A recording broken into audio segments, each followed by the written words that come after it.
Hi there, Andrew Lessman here, and I picked an area that I seem to always be bombarded with questions, whether people stop me on the street or whether it's emails we receive or letters we receive, and that's discussing cholesterol.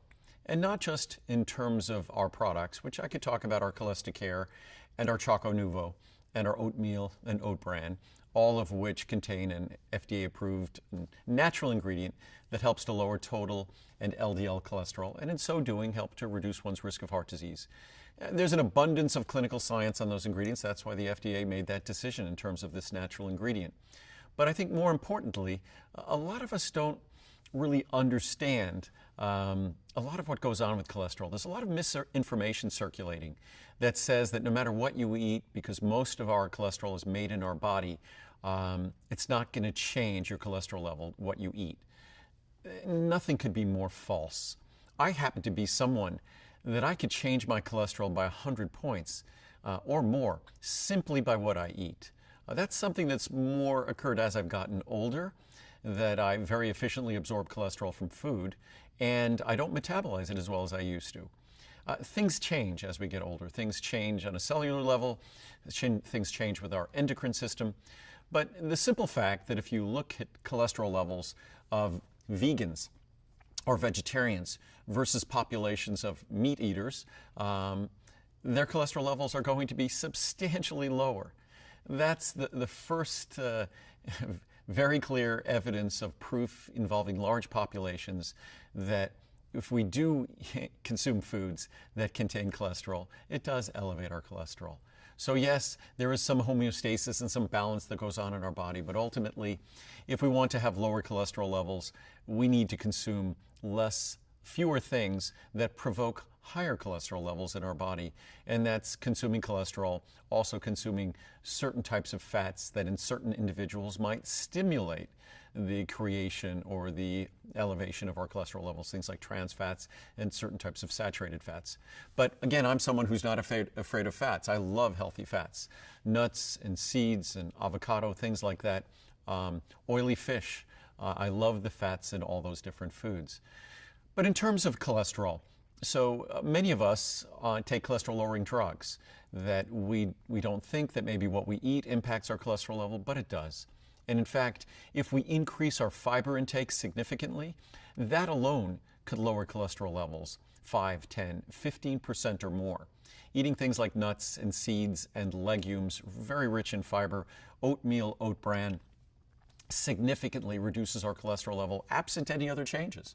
And in most of us, when we start increasing our intake of things like nuts and seeds and legumes, we also tend to decrease our intake of animal products. I'm not a vegan. I was at one time in my life, a long time ago. But I have found that as I've gotten older and perhaps gotten wiser, I do eat less animal product. I no longer eat red meat. I do have chicken, fish, turkey, but I eat less of that as well.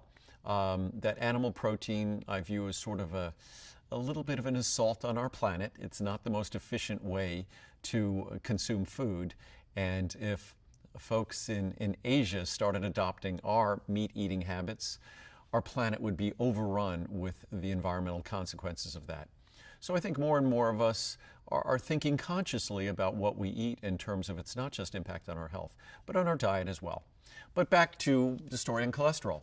So many of us don't think that what we eat and what we consume will have a significant impact on our cholesterol level.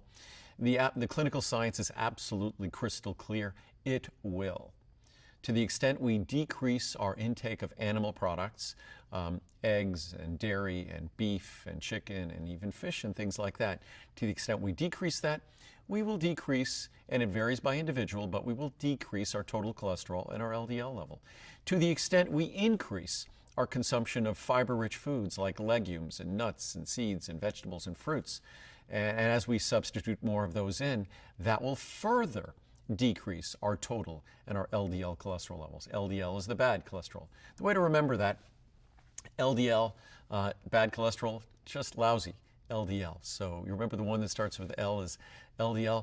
HDL, that's the one we want to have as high as possible because that's the cholesterol that makes us happy.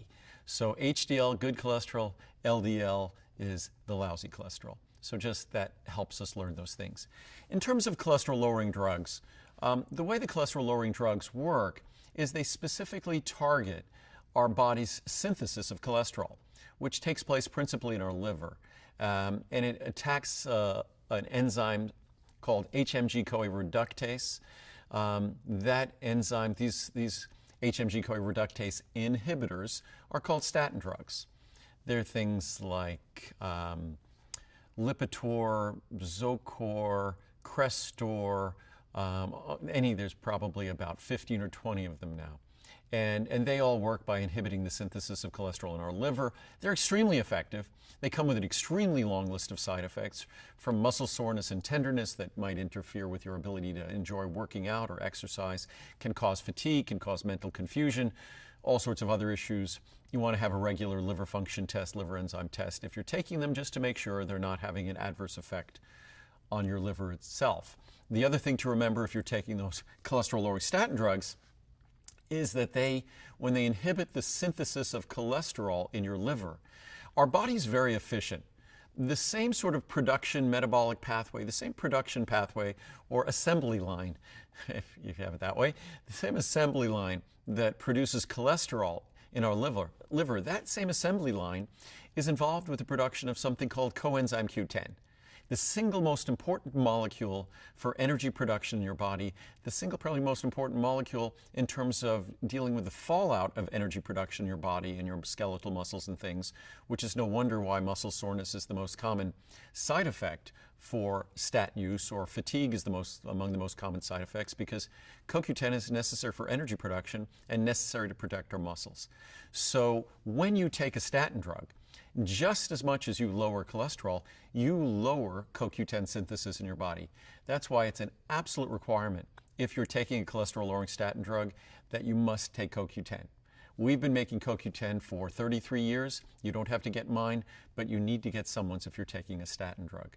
So again, statin drugs, they're serious drugs. And once you start them, for most people, it means you're going to be taking them for the rest of your life. There's other things to remember. Some of the statin drugs have very long half-lives. What's nice about that is most of those statin drugs, if you have the dosage and you also took it every other day, and do this working with your doctor, and this is the result of really solid clinical science, you could probably get away with either every other day or half the dose or both, and in so doing dramatically reduce the risk of side effects and see almost the same significant reduction in cholesterol. And of course, by adding something like increased fiber intake, reducing your animal product intake, or taking Cholesticare, or using our oatmeal or oat bran, that's the most powerful cholesterol-lowering oat bran or oatmeal in the world, or by using our Choco Nuvo. And these are things that you could reduce the amount of the medication you're taking, and of course, work with your doctor in doing that. But there's very clear research on certain medications, I think, whether it's Lipitor or Crestor. I think there's a new one called Pitavastatin. There's a number of the longer half-life statin drugs that can be dosed every other day, or the dose can be cut in half, and you will not see a significant change at all in the benefits you're receiving.